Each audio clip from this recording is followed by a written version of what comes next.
En juillet 2019, le conservateur Kyriakos Mitsotakis et son parti Nouvelle Démocratie remportent les législatives. Chassant du pouvoir, la gauche radicale, Syriza, emmenée par Alexis Tsipras, qui a déçu les Grecs, écrasés par la crise de la dette et l'austérité imposée par les créanciers. Il libéralise le marché du travail et allège les impôts des entreprises. Sous Mitsotakis, l'économie grecque renoue avec la croissance. Ses détracteurs lui reprochent une dérive ultralibérale, voire autoritaire. Exemple, le gouvernement a limité le droit de grève. Et puis, il y a le scandale des écoutes, un Watergate grec. Des journalistes, des politiques, des hauts gradés de l'armée espionnés par les services secrets. Malgré tout, Mitsotakis et son parti sont favoris des prochaines législatives prévues au printemps.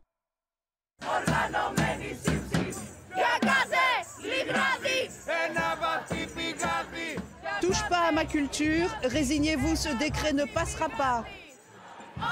Il y a du monde et vous le voyez, beaucoup d'ambiance, les slogans fusent. Et voilà 6 semaines que ça dure. Les étudiants en art dramatique sont en colère. Ils protestent contre un décret qui, selon eux, veut dévaloriser les diplômes obtenus dans les écoles supérieures d'art au niveau du baccalauréat. Ils sont aussi concernés. Les étudiants des autres disciplines des arts de la scène ont rejoint la contestation. Le cortège se dirige vers le bureau du Premier ministre Mitsotakis où se tient une réunion décisive. C'est très important qu'on soit tous ici, car c'est la toute première fois que le Premier ministre accepte de rencontrer nos représentants. Et on espère qu'il va nous entendre. Nous, les étudiants en art du spectacle, on s'inquiète pour notre avenir, car ce décret a un impact sur nos qualifications et aussi sur nos salaires. Alors, ils ont engagé un bras de fer pour réclamer le retrait de ce texte qui, selon eux, ne prend pas en compte les études qu'ils font après le bac, soit 3 ans minimum pour devenir comédien ou danseur. Ces étudiants en colère, nous les avons rencontrés la veille, dans la prestigieuse école supérieure d'art dramatique du Théâtre national d'Athènes. Leur école qu'ils occupent depuis début janvier pour dire qu'ils se sentent méprisés, comme des parias.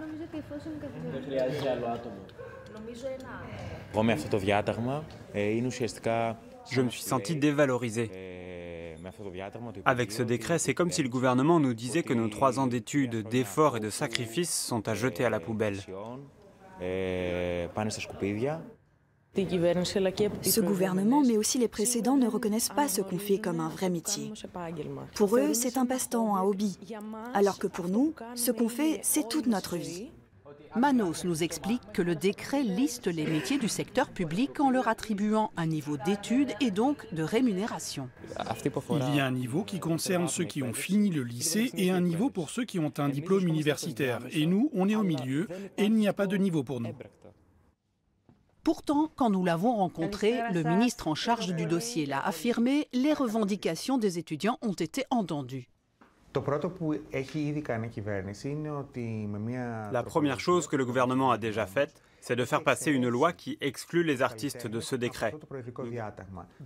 Nous garantissons donc que les artistes qui seront embauchés dans les institutions publiques n'auront pas moins de droits ni moins de salaire. Et puis, le Premier ministre l'a assuré, d'ici 2025, nous allons créer une université pour les arts du spectacle.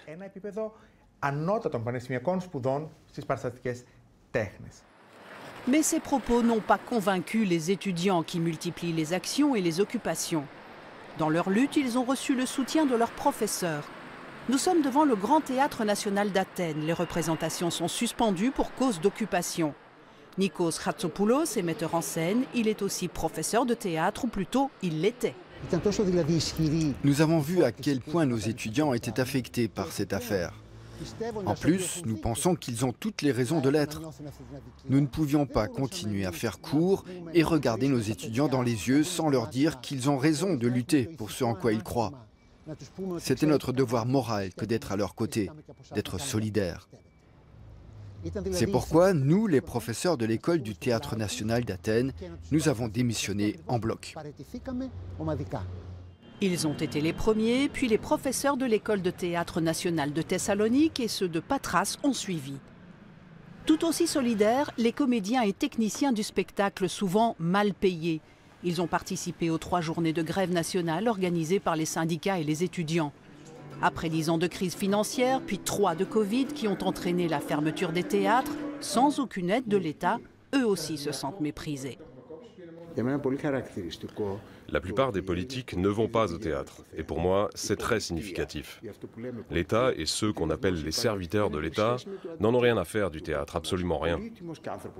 Ils disent que la culture est précieuse, que les gens doivent être cultivés et toutes ces bêtises. Mais ils ne font rien de concret. La majorité des ministres de ce gouvernement, mais aussi les précédents, nous méprisent car nous ne faisons pas des métiers bourgeois, nous ne sommes ni commerçants, ni médecins, ni avocats.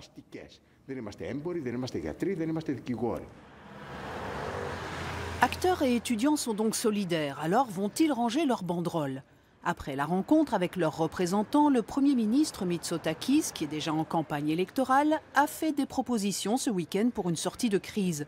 Les étudiants se prononceront en début de semaine. En attendant, ils poursuivent la mobilisation.